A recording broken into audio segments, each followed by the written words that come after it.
एक खबर आपको और बता देता हूं मैं। सरकार मौजूदा बैटरी स्कीम्स का दायरा बढ़ा सकती है। एक एक्सक्लूसिव डिटेल मेरे सहयोगी प्रकाश प्रियदर्शी के पास है, उनसे जानते पूरी खबर। प्रकाश, बताएं आप।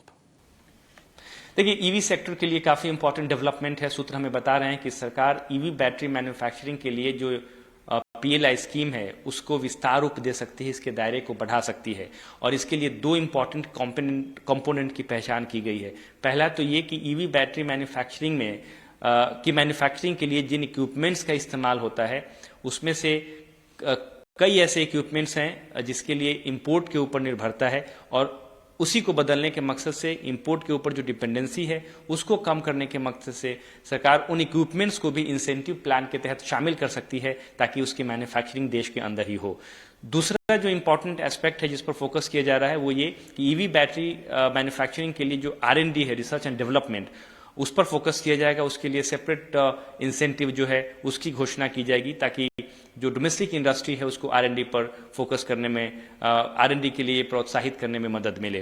तो ये दो इंपॉर्टेंट फैक्टर्स हैं जिस पर फोकस किया जा रहा है, और उसी को ध्यान में रखते हुए जो मौजूदा स्कीम है उसको विस्तार रूप दिया जाएगा। औपचारिक बातचीत की शुरुआत कर दी गई है। Ministry of new and renewable energy और मिनिस्ट्री ऑफ हैवी इंडस्ट्री इस मसले पर बातचीत कर रही है। हालांकि ये शुरुआती दौर है और कोई भी फैसला लेने से पहले एम्पावर ग्रुप ऑफ सेक्रेटरी जो है पीएलआई के ऊपर, उसके साथ इस प्रस्ताव पर चर्चा होगी। लेकिन अच्छी बात यह है कि औपचारिक बातचीत की शुरुआत कर दी गई है। जैसा कि आपको पता है कि मिनिस्ट्री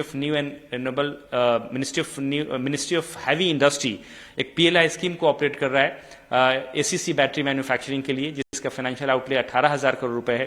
काफी सिग्निफिकेंट प्रोग्रेस भी अभी तक देखने को मिले हैं इस स्कीम के तहत। अब सरकार इसका विस्तार करना चाहती है। इसके अलावा एक और इम्पॉर्टेंट डेवलपमेंट ये हुआ है कि गवर्नमेंट ने पहले ही जिन कैपिटल गुड्स यानी कि रॉ मटेरियल का इस्तेमाल होता है बैटरी मैन्युफैक्चरिंग के लिए, उसमें 35 ऐसे रॉ मटेरियल हैं जिसकी पहचान की गई है, और उस पर जो इंपोर्ट ड्यूटी है उसको हटा दिया गया है। यानी कि कोशिश ये है कि डोमेस्टिक मैन्युफैक्चरिंग को बढ़ावा दिया जाए और इंपोर्ट ड्यूटी की वजह से जो इनपुट कॉस्ट में बढ़ोतरी हो रही है उसको कम किया जाए। तो 35 आइटम्स के ऊपर से इंपोर्ट ड्यूटी हटा दिया गया है, इंपोर्ट को डाइवर्सिफाई भी किया जा रहा है, और अब साथ में इस स्कीम को दो तरीके से विस्तार रूप दिया जा रहा है। एक, टेक्नोलॉजी को इसके अंदर शामिल किया जाएगा, इक्विपमेंट्स को शामिल किया जाएगा, और रिसर्च एंड डेवलपमेंट को बढ़ाया जाएगा ताकि नई टेक्नोलॉजी देश के अंदर ईजाद हो।